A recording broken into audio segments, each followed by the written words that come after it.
શું મિત્રો તમે માર્કેટમાં નવું ફિલ્ટર લેવાનું વિચારી રહ્યા છો તો લેક્સપ્યોર કંપની તમારા માટે લાવ્યું છે આકર્ષિત અને મલ્ટી કલરમાં કેબિનેટ. આ છે LX1 અને આ છે LX2. મિત્રો હવે સવાલ એ થાય કે સ્વચ્છ પાણી પીવા માટે આપણે ફિલ્ટર તો ખરીદીએ છીએ, પરંતુ ફિલ્ટરની અંદર સારી ક્વોલિટીના અને લેક્સપ્યોર કંપનીના પાર્ટ છે કે નહીં તે ચેક કરવું જરૂરી છે. ઘણા વેપારીઓ આ કેબિનેટની અંદર હલકી ગુણવત્તાવાળા પાર્ટ્સ નાખી થોડા સસ્તા ભાવમાં વેચતા હોય છે અને તમારા સ્વાસ્થ્ય સાથે પણ છેડા કરે છે. તો સવાલ એ થાય કે લેક્સપ્યોર જ કેમ? કેમ કે તમે આ કેબિનેટ જોઈ રહ્યા છો એ લેક્સપ્યોર કંપનીની જ છે અને બીજું કંપની 20 વર્ષથી આરો ફિલ્ટરની અંદર કાર્યરત છે. 95% ફિલ્ટરના પાર્ટ્સ ઇન હાઉસ મેન્યુફેક્ચરિંગ છે.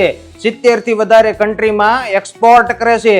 15 થી વધારે કોર્પોરેટ કંપનીને સપ્લાય કરે છે અને ઇન્ડિયાની સૌથી મોટી આરો મેન્યુફેક્ચરિંગ કંપની છે. હવે મિત્રો તમને એમ થાય કે લેક્સપ્યોર કંપનીનું ફિલ્ટર ખરીદવું કઈ રીતે? કેમ કે એ ઓનલાઈન પ્લેટફોર્મ ઉપર વેચાણ તો કરતી નથી અને જો ઓનલાઈન પ્લેટફોર્મ ઉપર તમને આ લેક્સપ્યોર કંપનીના કોઈ પાર્ટ્સ દેખાય તો એવું હોઈ શકે કે આ ઓરિજિનલ નથી. આ કંપનીના સાઉથ ગુજરાતમાં 2000 થી વધારે ટેકનિશિયલ ભાઈઓ છે અને આખા ભારતની અંદર 70,000 થી પણ વધારે ટેકનિશિયલ કાર્યરત છે. તેની પાસેથી જ આરો ફિલ્ટર ની ખરીદી કરો. ને મિત્રો આ આરો ફિલ્ટર ની અંદર જે લાગતા મેઇન પાર્ટ્સ છે ને એ હું તમને બતાવું છું, જેથી કરીને તમને ખબર પડે કે જે આ આરો ફિલ્ટર ના લેક્સપ્યોર કંપનીનું જે ફિલ્ટર છે એની અંદર આ પાર્ટ્સ યુઝ થાય છે, જેથી કરીને તમે સતર્ક રહો, તમારી હેલ્થ સાથે કોઈ છેડછાની ન કરી શકે. અને આરો ફિલ્ટર લેવા માંગો છો તો અંદર અને બહાર લેક્સપ્યોર જ હોવું જોઈએ.